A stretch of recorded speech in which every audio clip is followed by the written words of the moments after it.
Shalom Bapak Ibu semuanya. Shalom. Seperti yang sudah saya sharingkan sejak Kamis kemarin ya. Jadi sejak Kamis Putih, Jumat Agung, dan hari ini kita Paskah di subuh buta seperti ini. Kita jadi ngeh sekali karena sudah keluar semua ayatnya ya.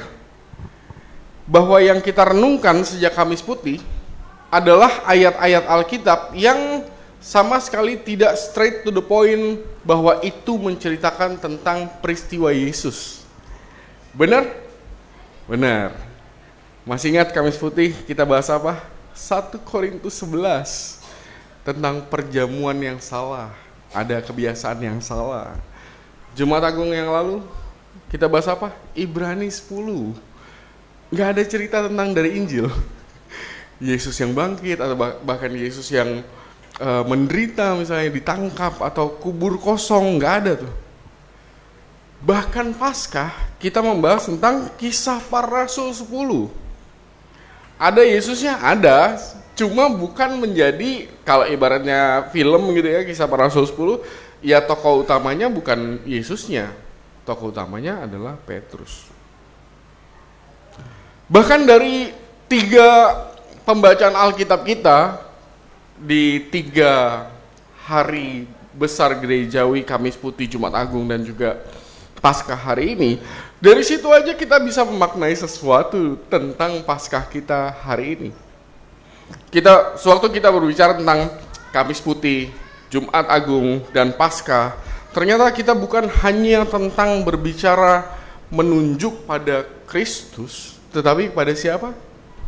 Harusnya juga kepada kita. Kepada kita. Yang diwakili oleh siapa? Yang diwakili oleh ya para murid pada waktu itu, ya jemaat mula-mula pada waktu itu, orang-orang yang katanya mengikut jalan Tuhan. Ya kalau di dalam Alkitab bener ya mereka ya. Orang-orang yang mengikut jalan Tuhan. Makanya hari ini pun kita bertemu dengan Petrus.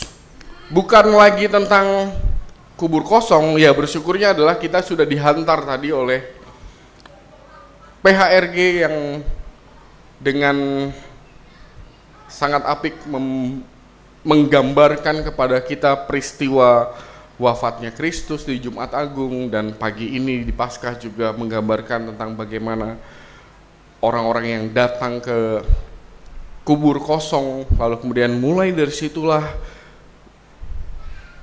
tersebar berita tentang Paskah.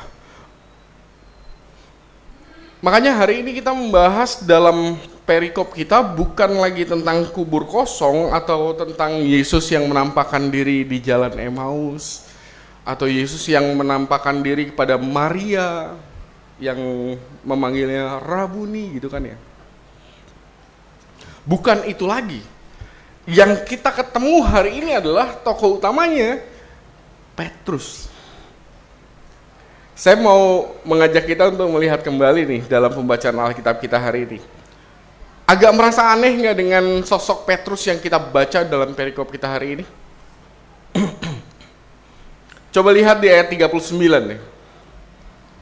Di situ kan, ini yang ngomong kami kan Petrus ya. Mewakili semua murid pada waktu itu.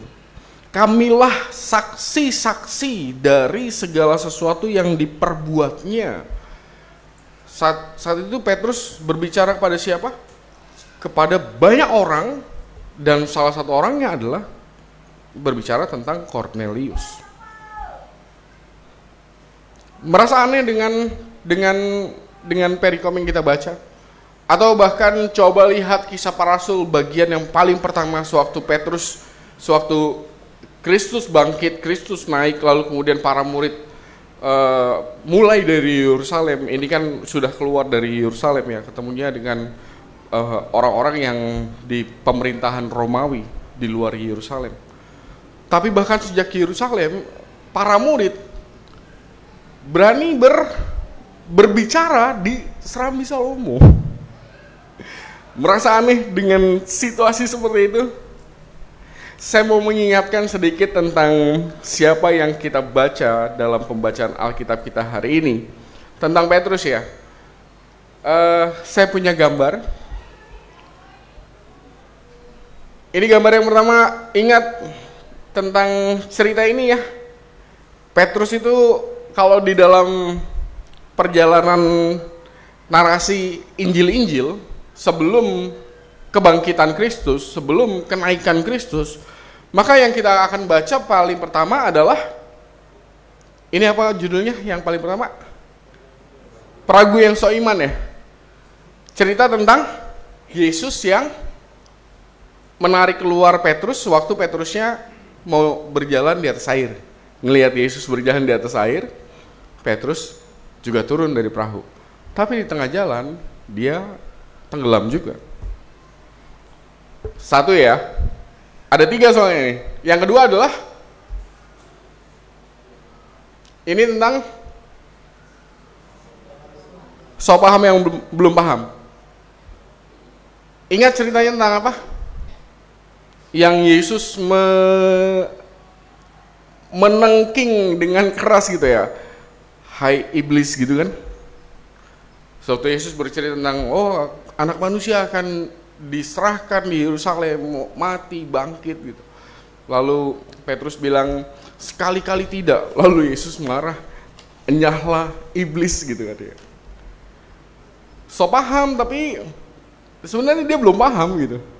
Dan yang terakhir adalah yang paling monumental adalah ini ya. Kenapa monumental? Karena ayam jagonya, ayam berkokoknya. So setia padahal nyangkal juga. Kalau saya nggak salah ingat di Injil itu Petrus bilang, wah biarpun di Injil atau di legenda ya, saya agak lupa ya. Biarpun semua orang pergi meninggalkanmu, aku akan tetap mengikutmu gitu ya. Aku akan membelamu. Ternyata menyangkal juga. Sehingga menjadi aneh sekali sewaktu apa yang kita baca di dalam perikop kita, terutama tadi perwakilannya adalah ayat 39 ya. Sewaktu Petrus berbicara tentang kamilah saksi-saksinya, di depan siapa? Di depan orang-orang yang dulu dia kabur, dulu dia nggak berani ketemu dengan orang-orang seperti itu. Tapi hari ini, dalam pembacaan Alkitab kita hari ini, kita ketemu dengan sama sekali Petrus yang berbeda. Saya punya gambar sih sebetulnya untuk menganalogikan Petrus bagaimana. Satu lagi gambarnya. Ini dia. Tapi ini gambar analogi aja ya. Ada yang jagoannya sama? Yang sebelah namanya siapa? Mana nih? Oh iya, sebelah sini namanya siapa? Benar sekali, Clark Kent. Nama aslinya Superman. Kalau nama aslinya Spider-Man siapa? Hah? Oh iya, Peter Parker. Siapapun orangnya tentang superhero, maka pasti akan digambarkan bahwa kalau tanpa kostumnya maka dia menampilkan diri seculun itu ya. Culun tuh ya kayak lemah, sering dijatuhkan oleh teman-temannya gitu ya. Sama Clark Kent juga sama. Tapi sewaktu dia berganti kostum, maka dia menunjukkan super powernya.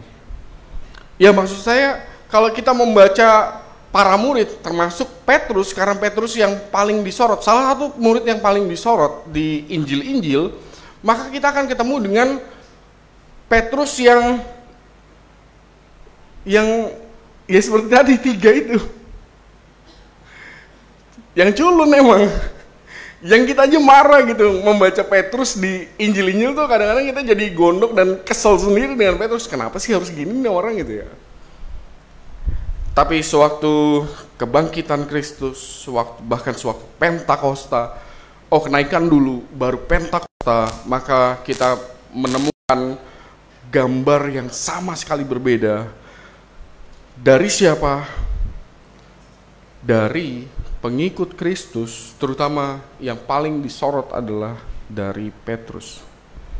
Dari yang menyangkal, dari yang lari, dari yang menutup diri di rumah yang terkunci rapat, menjadi berani keluar, berani menghadapi, dan kemudian bahkan berani ngomong pada orang, bersaksi di depan muka orangnya bahwa kamilah saksi tentang kebangkitan Kristus dan kami percaya, kami memberitakan kepada kamu sekarang. Dan itulah berita Paskah yang paling penting kalau buat saya. Paskah kebangkitan Kristus bukan hanya sekedar tentang Yesus yang bangkit dan para murid yang bersukacita. Kalau hanya sekedar Kristus yang bangkit dan para murid yang bersukacita, ya kita nggak akan ketemu dengan perikop kita hari ini. Kita bertemu dengan perikop kita hari ini karena Paskah adalah juga pergerakan dari siapa? Dari pengikut-pengikut Kristus. Pergerakan, perubahan dari para pengikut Kristus dari yang dulunya pernah segelap itu, kalau misalnya mau gabungin bahasa sinodal ya, segelap itu lalu kemudian diubahkan menjadi tercerahkan itu, seterang itu. Dan yang paling penting adalah sewaktu kita melihat juga bagaimana seseorang yang sudah diubahkan dari yang awalnya nggak paham, sok paham gitu ya, sok beriman, lalu kemudian ya yang 3 tadi gitu ya. Dan kemudian mereka diubahkan dengan terang kebangkitan Kristus. Dan bahkan yang kita baca dalam perikop kita, bukan hanya mereka diubahkan, tapi mereka pun sanggup dijadikan oleh Tuhan untuk menjadi apa? Menjadi terang bagi orang-orang yang ada di sekitar kehidupan mereka.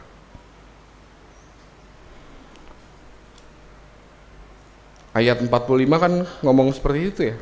Coba lihat lagi. Semua orang percaya dari golongan-golongan bersunat yang menyertai Petrus tercengang-cengang karena melihat karunia, yaitu Roh Kudus, dicurahkan ke atas bangsa-bangsa lain juga. Ayat itu kan dilatar belakangi bahwa setelah kebangkitan Kristus, mereka juga masih ada sisi di mana mereka memahami bahwa iman mereka hanya khusus untuk orang-orang Yahudi, tapi justru di dalam perikop kita, mereka terus-menerus diperbaharui dan melalui pembaharuan kehidupan mereka, mereka pun menerangi kehidupan orang-orang yang ada di sekitar mereka pada saat itu. Oleh karena itu Bapak dan Ibu, hari ini saya nggak mau tanya ke Bapak dan Ibu semua tentang apa perasaannya hari ini tentang merayakan Paskah. Saya nggak akan tanya kayak gitu. Karena jawabannya pasti Bapak dan Ibu akan menjawab sukacita, damai sejahtera, bersyukur, pasti jawabannya itu. Kalau pertanyaannya adalah apa perasaannya hari ini, hari Paskah, perasaan Bapak dan Ibu bagaimana? Pasti jawabannya itu. Justru yang saya mau tanya adalah apakah kabar baik Paskah itu menggerakkan kehidupan Bapak dan Ibu, menggerakkan kehidupan saya untuk pada akhirnya bukan hanya kita bersyukur karena kebaikan Kristus dinyatakan melalui kebangkitan dan penebusannya, tetapi apakah pergerakan Tuhan juga diiringi dengan pergerakan kita yang pada akhirnya bukan hanya kita diberkati, tetapi orang-orang di sekitar kita pun diberkati. Dan itu hanya bisa dijawab oleh Bapak dan Ibu sendiri. Itu hanya bisa dijawab oleh kita, saya sendiri. Dan menjawabnya pun bukan sekarang, tetapi tepat setelah kita pulang kembali ke dalam keseharian kita, maka di situ kita punya kesempatan untuk menjawabnya.